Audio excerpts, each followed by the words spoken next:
Mike Tyson est devenu boxeur professionnel et est entré en compétition dans la catégorie des poids lourds dans les années 1980. À cette époque, la génération des années 80 était considérée comme la plus puissante de toute l'histoire de la boxe poids lourd, remplie de boxeurs géants, grands et extrêmement musclés. Depuis l'époque de Primo Carnera, surnommé le géant, qui est entré dans le monde de la boxe dans les années 40, les entraîneurs ont compris que la taille et le poids jouaient un rôle énorme chez les poids lourds. Primo détruisait ses adversaires uniquement grâce à sa taille monstrueuse et à l'énorme différence physique entre lui et ses rivaux. À partir de là, les entraîneurs ont commencé à recruter massivement des boxeurs très grands, mesurant entre 1,95 m et plus de 2 mètres. Cette stratégie a fonctionné et au fil des générations, jusqu'aux années 80 et 90, la catégorie des poids lourds est devenue réservée presque exclusivement aux géants. Le top 10 des meilleurs poids lourds était composé uniquement de colosses, sauf un seul boxeur, un boxeur petit, mesurant seulement 1,78 m, pas seulement petit par la taille, mais aussi très jeune. Cependant, il était incroyablement musclé et explosif. Ce boxeur, c'était Iron Mike Tyson. Mike Tyson était le plus petit et le plus jeune boxeur de la catégorie poids lourd. Dans son adolescence, il complexait énormément à cause de sa taille et disait souvent qu'il ne pourrait jamais devenir boxeur à cause de ça.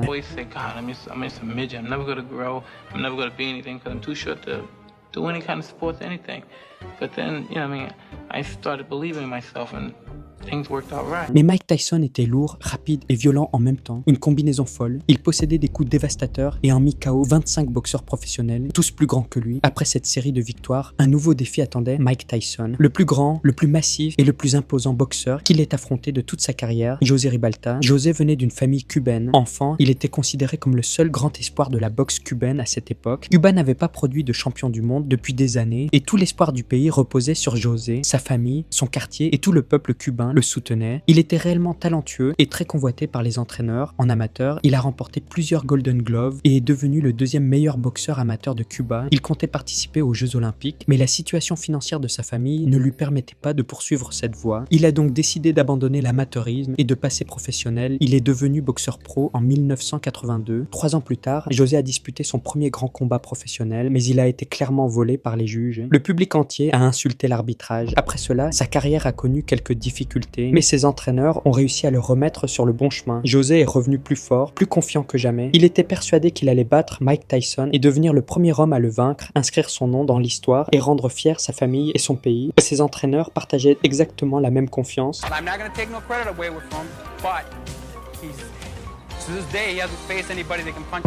Le jour du combat est enfin arrivé. José est entré sur le ring d'une manière étrange, avec un regard intense et presque effrayant. Puis Mike Tyson est arrivé, terrifiant, comme s'il voulait dévorer son adversaire. Lors du face-à-face, José tentait d'intimider Mike avec des grimaces et des gestes provocateurs. Tandis que Tyson souriait calmement, le premier round a commencé. Mike Tyson a immédiatement mis une énorme pression et José passait son temps à fuir vers les cordes et les coins.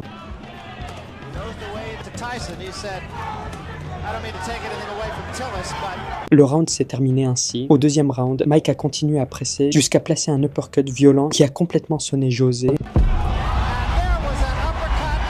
Par miracle, José a réussi à rester debout et à survivre. Au troisième round, Mike a continué à coincer José dans les coins, mais José a commencé à reprendre légèrement le contrôle.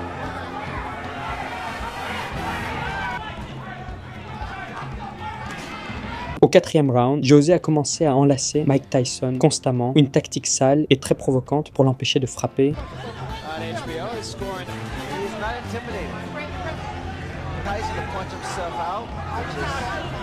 Mike Tyson est devenu extrêmement énervé. José a continué cette stratégie jusqu'à la fin du sixième round. Mike, totalement frustré, a commencé à frapper même après la fin des rounds. L'entraîneur de José est alors entré sur le ring pour attaquer Mike.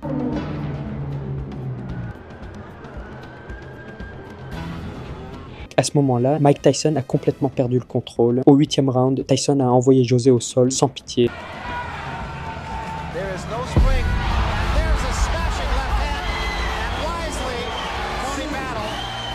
José a réussi à se relever difficilement et a repris le combat, mais il est immédiatement revenu à sa tactique d'embrasser Mike pour survivre jusqu'au dernier round. Les entraîneurs de José ont commencé à célébrer, pensant que le simple fait d'atteindre le dernier round contre Mike Tyson était déjà une victoire historique.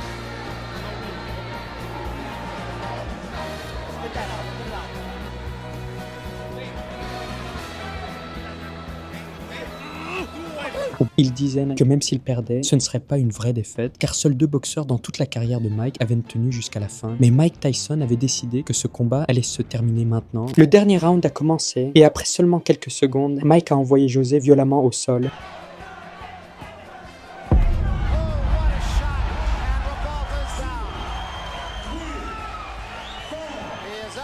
José s'est relevé une dernière fois, mais Tyson a enchaîné des coups dévastateurs comme des bombes.